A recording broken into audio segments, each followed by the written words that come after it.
Hey guys, welcome back. I am Anshul. आज के इस वीडियो के अंदर फ्रेंड्स हम लोग बात करने वाले हैं बोर्स एटॉमिक मॉडल की। फ्रेंड्स, जैसे कि मैं आपको पता होगा कि हम जो सीरीज कर रहे हैं बोर्स एटॉमिक मॉडल की, उसके अंदर हम लोग 2 लेक्चर्स कंप्लीट कर चुके हैं। फर्स्ट लेक्चर था इलेक्ट्रोमैग्नेटिक रेडिएशंस का और सेकेंड लेक्चर था प्लैंक्स क्वांटम थ्योरी का। फ्रेंड्स, जब हमने प्लैंक्स क्वांटम थ्योरी वाला लेक्चर पढ़ा था उसमें मैंने आपको बताया था इन ब्रीफ कि प्लैंक्स क्वांटम थ्योरी कैसे बोर्स एटॉमिक मॉडल से रिलेटेड है और कैसे Bohr's atomic model is nothing without Planck's quantum theory. It is मतलब mostly based on Planck's quantum theory, जो कि बहुत इंपॉर्टेंट पार्ट था बोर्स मॉडल का। और ऐसा क्यों था वो आज हम लोग देखने वाले हैं। उसका मेन रीज़न मैंने आपको थोड़ा सा आइडिया दिया था, बट आज हम लोग इन डेप्थ डिस्कस करेंगे। सो हम लोग आज बात करने वाले हैं पोस्टुलेट्स ऑफ बोर्स मॉडल की, जिससे हम लोग बोर्स मॉडल का जो एक बेसिक स्ट्रक्चर है वो समझ पाएंगे एंड बाद में हम लोग कुछ बेसिक फंडामेंटल जो चीज़ें हैं बोर्स मॉडल की उनको ग्रास्प कर पाएंगे, जो कि हमें हमारे मॉड्यूल या फिर हमारी एनसीईआरटी के अंदर दिया हुआ है। So let's start from the first postulate. First postulate कहता है कि atoms are spherical in shape, having size of the order of 10 to the power minus 10 meters। बहुत सिंपल है इनका कहना था।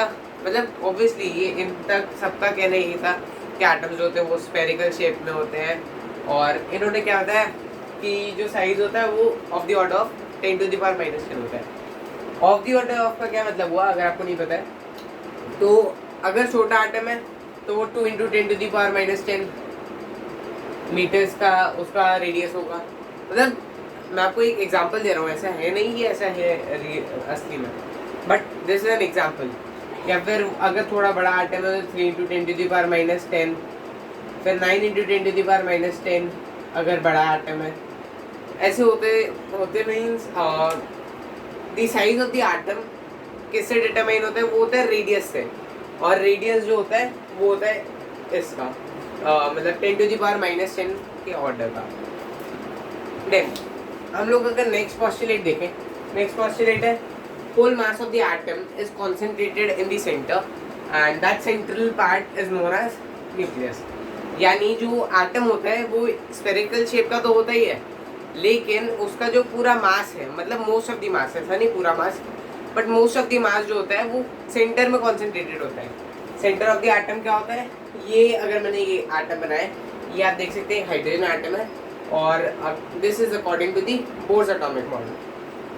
इसके अंदर अगर आप देखें तो जो सेंट्रल पार्ट है वो मैंने यहाँ पे पॉजिटिव साइन से शो किया हुआ है, एंड सेंट्रल पार्ट जो ये बहुत कम साइज में होता है, बट इसमें most of the mass of the atom होता है।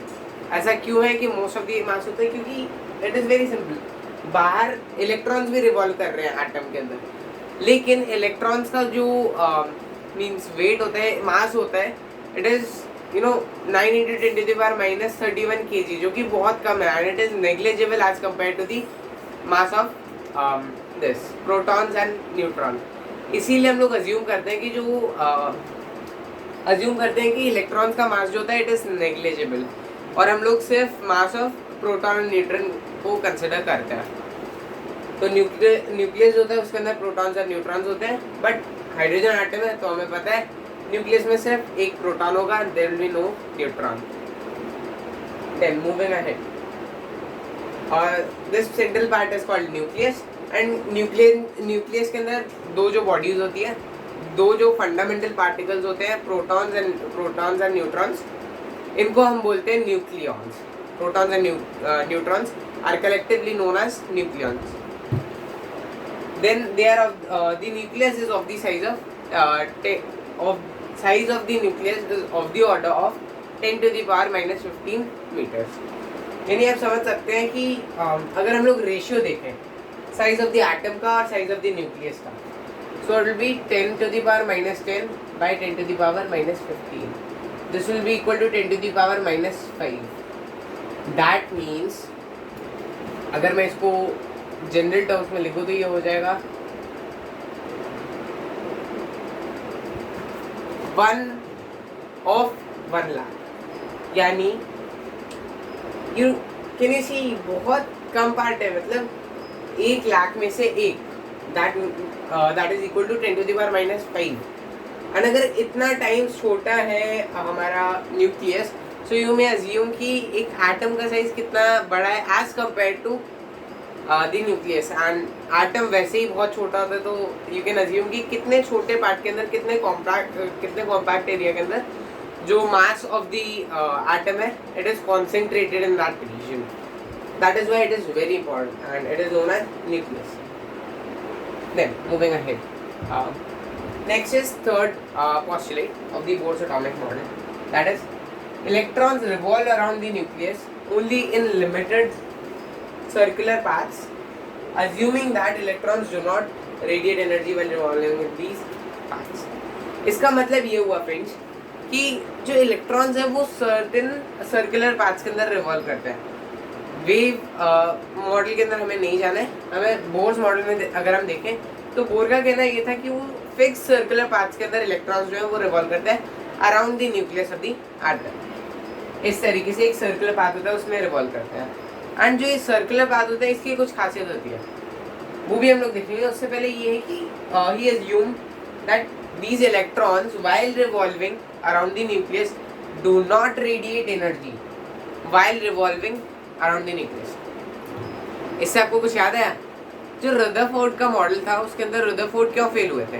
Because he could not explain कि जब इलेक्ट्रॉन्स रिवॉल्व करते हैं न्यूक्लियस के अराउंड तो वो एनर्जी अगर रेडिएट करेंगे तो एक टाइम ऐसा आएगा जब वो रिवॉल्व करते करते and the radius of the atom will decrease.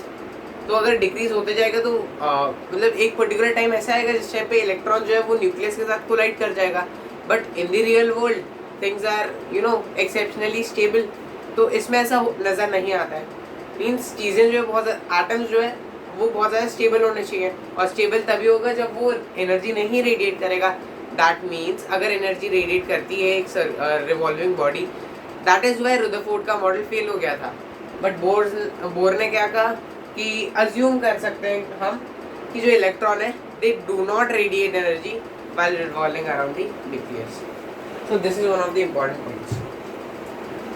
Then fourth postulate of the Bohr's model, only those orbits are allowed whose angular momentum is integral multiple of h/2π। Friends इस वाले की तो हमने यार बहुत सारे लेक्चर्स में बात की हुई है। इसका क्या मतलब है कि जो इलेक्ट्रॉन्स हैं वो उन्हीं ऑर्बिट्स में एग्जिस्ट कर सकते हैं, या ऑर्बिट्स ही वही एग्जिस्ट करते हैं जिनके अंदर इलेक्ट्रॉन का एंगुलर मोमेंटम h/2π का एक इंटीग्रल मल्टीपल हो। इसका मतलब क्या हुआ? एंगुलर मोमेंटम क्या होता है? mvr, ये हमें पता है, या अगर नहीं भी पता है तो बस अभी फिलहाल के लिए हमें याद रखना है कि mvr होता है एंगुलर मोमेंटम का फॉर्मूला। जैसे कि जो मोमेंटम होता है लीनियर मोमेंटम, उसका फॉर्मूला होता है mv, so multiplied by r gives us angular momentum. बस अभी के लिए इतना याद रखें, हम फिजिक्स में इसके बारे में अच्छे से पढ़ने वाले हैं। So angular momentum is an integral multiple of h/2π। यानी इंटीग्रल का क्या मतलब है? इंटीजर्स में भी हम लोग पॉजिटिव इंटीजर्स कंसिडर कर रहे हैं, n = 0 नहीं है, सो हम लोग सिर्फ नेचुरल नंबर्स की बात कर रहे हैं कि यहाँ पे जो n लिखा है ये n की वैल्यू 1 हो सकती है, 2, 3, 4, 5, 6 मीन्स नेचुरल नंबर्स हो सकते हैं सारे, 0 नहीं हो सकता एंड नेगेटिव नंबर्स नहीं हो सकते। सो n जो है वो एक नेचुरल नंबर है मल्टीप्लाइड बाय h/2π, यानी angular momentum of the orbit is equal to nh/2π। I hope this is clear. इसके बाद तो यार मैंने बहुत सारे वीडियोस में किए, जब हम लोग रेडियस का फॉर्मूला जो उसको डिराइव करते हैं उस टाइम पे भी ये बहुत ज़्यादा इसकी बहुत ज़्यादा रिक्वायरमेंट होती है, हमें इसके बारे में जानना होता है कि क्या कॉन्सेप्ट है। And this is one of the most important postulates of Bohr's model. Then fifth postulate, when electrons absorb energy, when electron absorbs energy, ये E नेगेटिव जो मैंने लिखा है ये इलेक्ट्रॉन के लिए लिखा है। when electron absorbs energy it jumps to higher orbit and when it returns back it radiates energy। अब आप सोचोगे यार एनर्जी तो रेडिएट कर रहा है, अभी उसने कहा था कि अज्यूम करते हैं एनर्जी नहीं रेडिएट करता है। बट फ्रेंड्स अगर आपने नोटिस किया हो तो इस पोस्टुलेट में बात हो रही थी कि जब वो रिवॉल्व कर रहा हो न्यूक्लियस के अराउंड, ऐसे नहीं ऑब्वियसली सर्कुलर पाथ में रिवॉल्व करेगा, जब कोई इलेक्ट्रॉन सर्कुलर पाथ के अंदर रिवॉल्व कर रहा है, फॉर एग्जांपल अगर ये इलेक्ट्रॉन है ये रिवॉल्व कर रहा है सर्कुलर पाथ में, उस टाइम पे ये एनर्जी नहीं रेडिएट करेगा। दैट मीन्स ये मैक्सवेल वाला जो थ्योरी है उसको फॉलो नहीं करता है। अब ऐसा क्यों होता है उसका भी रीजन दिया गया है, उसकी भी हम बात करने वाले हैं। उसमें क्या है कि मतलब सेंटर की तरफ सेंट्रीपिटल फोर्स होता है एंड सेंटर से के बाहर की तरफ जो होता है इलेक्ट्रॉन को बाहर पुल करता है, the force that pulls the electron outside the atom, that is centrifugal force. तो ये दोनों फोर्सेस जो है एक दूसरे को बैलेंस कर देती है, दैट इज वाई ये एनर्जी नहीं रेडिएट कर पाता और ये फिक्स्ड ऑर्बिट के अंदर रिवॉल्व करते रहता है। Same concept is applied to you know our earth. हम लोग की अर्थ भी ऐसे रिवॉल्व करती है, दो फोर्सेस एक्ट करती है, centripetal and centrifugal. That is why हमारी अर्थ जो है वो अर्थ सन के अराउंड एक फिक्स्ड ऑर्बिट के अंदर मूव करती रहती है। Same concept is applied here. उसकी हम लोग आगे बात करने वाले हैं next section. So when electron, हाँ, इलेक्ट्रॉन जब जंप करेगा एक ऑर्बिट से दूसरा ऑर्बिट में, अब आप सोचोगे क्यों जंप करेगा, तो रीजन ये है कि जब कोई भी इलेक्ट्रॉन है, ये एक रूल है, इलेक्ट्रॉन अगर एनर्जी अब्सॉर्ब करेगा तो वो हायर एनर्जी लेवल में जाएगा, यानी एटम जो है वो कम स्टेबल होगा। फॉर एग्जाम्पल अगर ये हमारे पास में न्यूक्लियस है, ये फर्स्ट शेल है और ये सेकंड शेल है, इलेक्ट्रॉन यहाँ पे था फर्स्ट शेल में, इलेक्ट्रॉन को क्या हुआ, इलेक्ट्रॉन ने एनर्जी ली, ठीक है, एनर्जी लेके वो क्या किया, उसने जंप किया। अब ऑब्वियसली एनर्जी लेके आप अगर मैं वैसे अप्लाई करूँ, सो जब हम लोग थके हुए होते हैं तो एनर्जी लेके हम लोग एनर्जेटिक हो जाते हैं, हम लोग कोई भी काम कर पाते हैं आराम से, यानी अगर आप ऐसे देखो हम जंप कर सकते हैं, ठीक है। अगर हमारे पास में एनर्जी नहीं है, हमने खाना नहीं खाया, सो मतलब it is very difficult to jump. उसी तरीके से इलेक्ट्रॉन के लिए अगर वो उसको एनर्जी मिल जाती है, ठीक है, तो वो जंप करेगा। ऐसा नहीं है वो मतलब और ज़्यादा एनर्जी जो वो और ज़्यादा टायर हो जाएगा।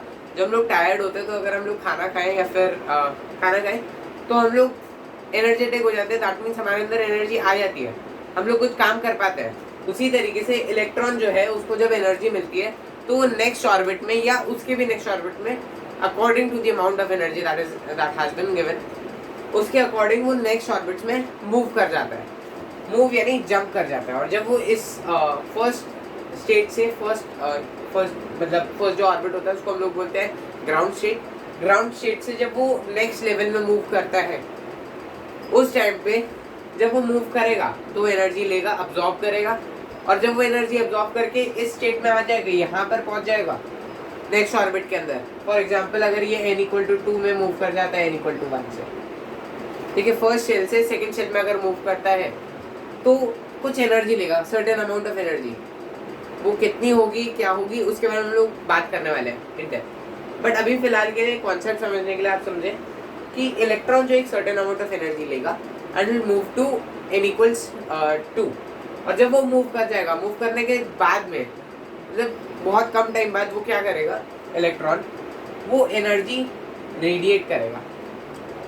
अब रेडिएट जब एनर्जी करेगा तो मैंने जैसे आपको बताया कि एनर्जी लेगा तो वो हायर लेवल में जाएगा, तो एनर्जी जब रेडिएट करेगा यानी एनर्जी जो है वो रिलीज करेगा, तो obviously with the common sense वो नीचे वाले लेवल के अंदर आना चाहिए, राइट। सेम कॉन्सेप्ट अप्लाई किया, जब वो यहाँ पे आया उसने एनर्जी ली, फिर वो यहाँ पे पहुँचा n=2 में, n=2 में आने के बाद में उसने एनर्जी रेडिएट की यानी एनर्जी रिलीज की, तो वो क्या करेगा, वापस से n=1 में पहुँच जाएगा। एंड जब ऐसा ट्रांजिशन होता है, इसको बोलते हैं ट्रांजिशन, जब ऐसे ट्रांजिशन हो रहा है n=2 से n=1 में इलेक्ट्रॉन मूव कर रहा है, उस टाइम पे क्या होता है, कुछ मतलब एक स्पेक्ट्रल लाइन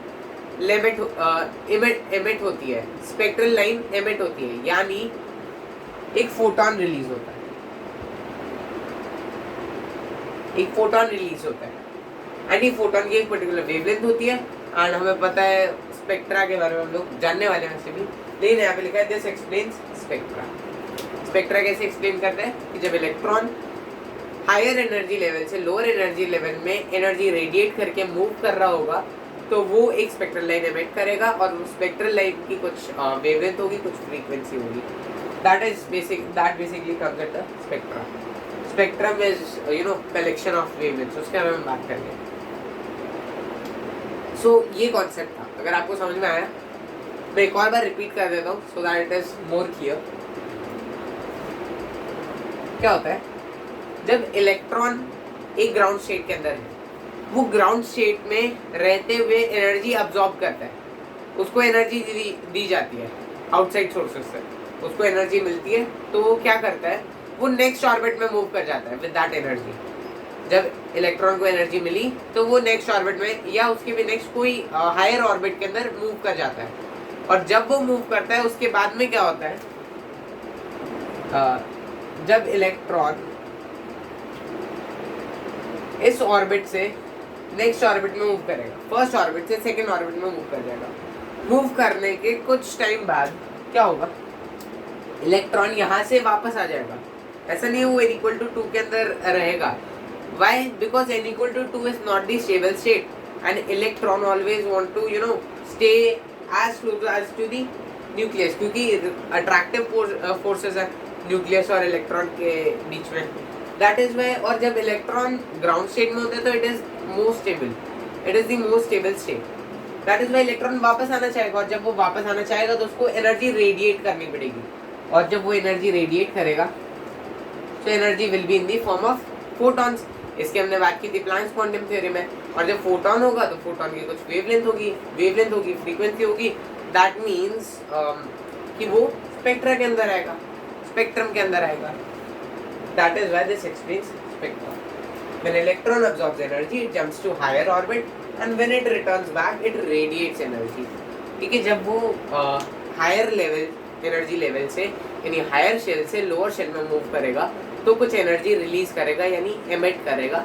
और जब एनर्जी एमिट होती है it is in the form of photons, और ये फोटॉन की कुछ वेवलेंथ और फ्रीक्वेंसी होती है। That is why this explains spectra. I hope this is crystal clear to you and आपको कॉन्सेप्ट समझ में आया होगा। बोर के पॉस्टुलेट्स इतने ही थे। हम लोग नेक्स्ट वीडियो लेक्चर के अंदर जो होगा उसके अंदर कॉन्सेप्ट्स के बारे में बात करेंगे, कुछ important concept from the Bohr's model, और सब्सिक्वेंट वीडियोस के अंदर हम लोग स्पेक्ट्रा वाला भी पार्ट जो है उसको कवर करेंगे। So I hope you got the concept well and thank you so much for watching.